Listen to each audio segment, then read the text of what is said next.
Today on our Wavespreneur segment, we shall be celebrating one of Nigeria's youthful and useful lads who have been in the forefront of changing the narrative about Nigeria in the creative space. His name is Shedonha Linus. He is a painter, designer, curator, consultant, and an art project manager.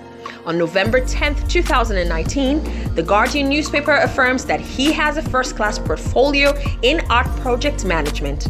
Several of his projects are designed to help young people interact and appreciate art from their locality. He holds a Bachelor of Art degree from Delta State University. His works bring to context the geometric traits of the traditional African art forms and contemporary designs consumed in popular culture. His works redefine the conceptual geometric design found on the Lagos Danfo buses, just the way the Danfo is telling our contemporary stories through symbolic motifs. He is reenacting the same stories through the use of strapping divergent colors and geometric shapes. Linus shares his personal experiences in the big picture of the Lagos story, both as a curator and an artist.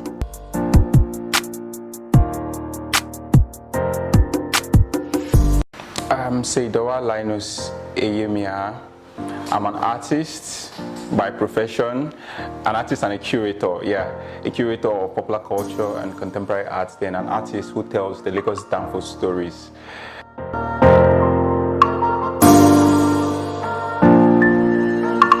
I see Danfo is more like an ocean that I got myself immersed into, and getting into the Danfo, I realized like there is an unexhaustible content that I will tell every day if I want to talk about Danfo. Like some of my work, there's one that is titled First Class Agbero, there's one Oshodi Wole, there is one that will say One Way Oshodi, there is one Obalende Owa. You know, there are a lot of things. Every time I go out, I get to hear new things.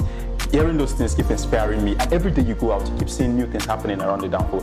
But the designs on the Danfo are pretty unique. Like in the art industry, I've seen a lot of works. People have been painting Danfos, but I've really not seen a lot of concentration paid to those motifs on the Danfo and the write-ups on the Danfo and the designs in itself, like those black lines you find, the stripes. There are varieties of them. Like on my way coming here, I even saw some. I took some shots on the road because I keep picking concepts from the streets, and I'm moving Danfo from the street and elevating it.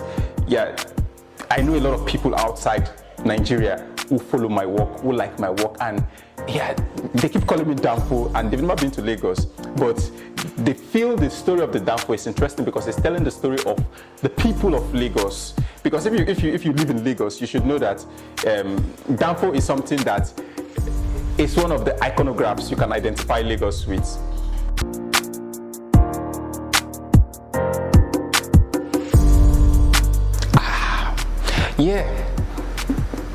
I have got expressions like, is this all? I don't. This guy is not a serious guy. Like, he's not serious.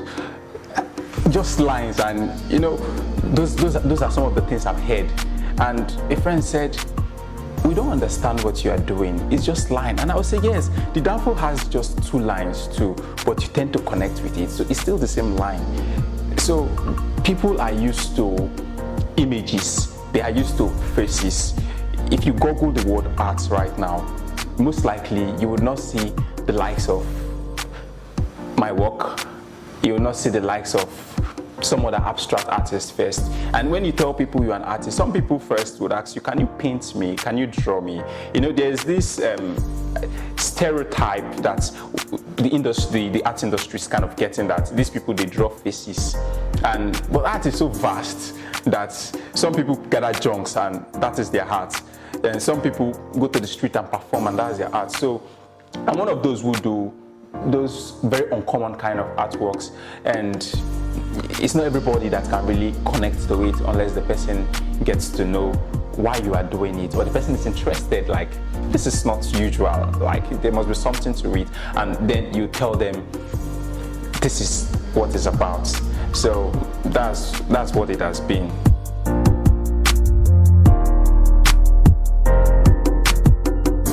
I have people out there who have not been to Nigeria, who have not been to Lagos, that have been following the stories I've been telling through the Lagos Danfo, and I started getting the name Danfo. So what I did, or what I saw, probably, yeah, in business you look, is there a gap? Because people have been painting before I got into the scene, like many years ago. But how have people been painting Danfo? Or how have they been telling the Danfo stories? And if you take a good look at my work, they look very organized, they look very neat, they look very clean. Like, what I envisage for the Danfo scheme is what I'm really depicting in my works. And I believe it's a culture that we have all lived with in Lagos. And it's so strong, like, if you tell Lagosians you want to take Danfo off Lagos, it's like you're taking part of our life away. Like 20 years ago, the government tried it, and there was a lot of protest. It wasn't the Danfo drivers that were protesting, it was the Lagosians themselves. So this is our culture, this is our life. Nobody else here can tell this story better than somebody who was born in Lagos or who have lived in Lagos for so many years. And we feel there is something unique about Danfo that the whole world should enjoy.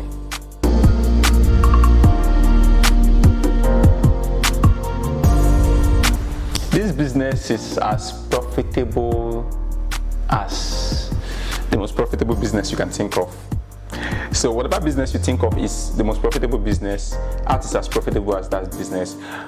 But if you want me to speak as an entrepreneur, on a general sense, the business is more profitable when you have more art consumers in a particular place. Because if we look at the global scope of the art markets, you know, the United States has the larger share of it because most people in the US appreciate art, and it's pretty easier for a society where they train people to appreciate this thing to have valuable return from the sales they make.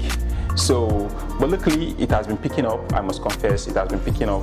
I may not be able to put figure to how profitable it is, but if I want to mention, in the art industry, if you have billionaires anywhere, there's the billionaire in the art industry. There are a lot of millionaires. But one thing I really notice about a lot of artists is that it doesn't really show, like they don't show off. Like even if they have so much they make from their artworks, they just keep calm. So it's just probably one of the virtues that we have as artists.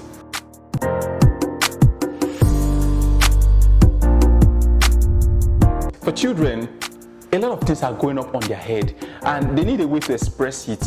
But in psychology, it is known that when you help them express it, you trigger their creativity and you help them activate new brain cells so they can think better and be able to solve problems. So yeah, I had that experience growing up, and I felt like there are so many children out there who have seen, who also want to enjoy the fun of creating art. Like they want to draw, they want to paint, they want to sing, they want to talk, they want to act drama, they want to do a lot of things. So they really need a platform to really express themselves, so they can really be happy children, most importantly, and at the same time they would be creative if they grow up as adults.